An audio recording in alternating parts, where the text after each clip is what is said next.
time Tuesday. Dubbed the conscience of the Congress, the CBC historically has been seen as something of a special interest group. But thanks to changing demographics, the racial protests that began last summer, and simply the acknowledgement that Black Americans show up for Democrats in a way no other demographic does, the CBC's agenda increasingly reflects the agenda of the Biden administration and, more broadly, the Democratic Party.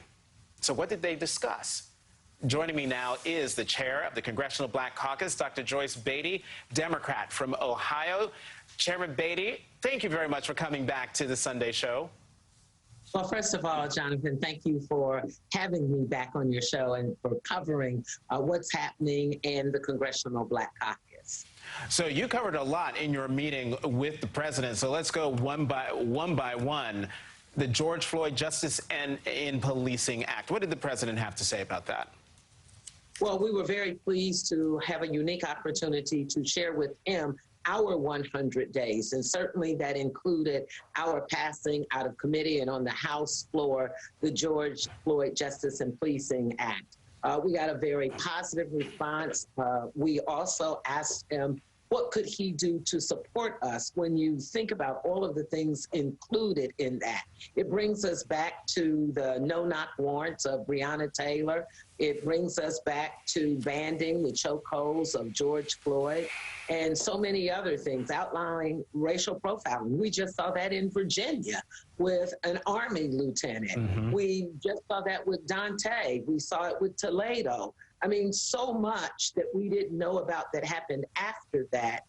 He gave a strong commitment, saying he was going to do a lot. He would be supportive of this. It's been part of his platform. Certainly, we supported him. But more importantly than being advocates and supporting the president, we support the American people. We represent 17 million Black Americans and 80 million Americans. In the Congressional Black Caucus, in our 50th anniversary, largest caucus in the Congress, we had a lot to say, but we also know that we have to have resolve and actions.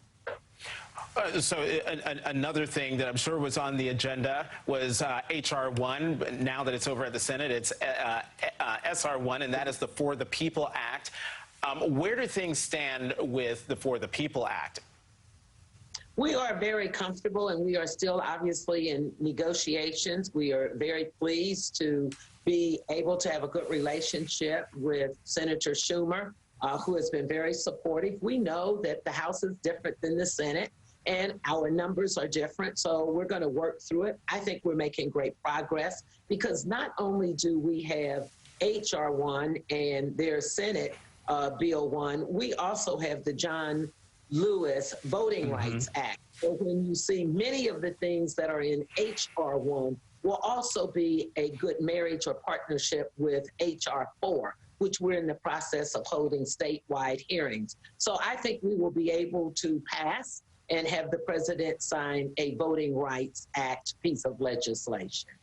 So as if H.R. 1 wasn't controversial and the George Floyd Justice and Policing Act wasn't controversial, provisions of which H.R. 40, which is the shorthand for that bill, is the reparations bill, but really it's about setting up a commission to study reparations. Have a look at this poll, this Political Morning Consult poll from February about do you support reparations to descendants of enslaved African Americans? And as you will see, there's a partisan split here. Democrats say yes, 56%. Republicans say no, 70%. What's interesting here is that a majority of independents, at 57%, say no. How important is this commission to perhaps changing the conversation when it comes to the issue of reparations?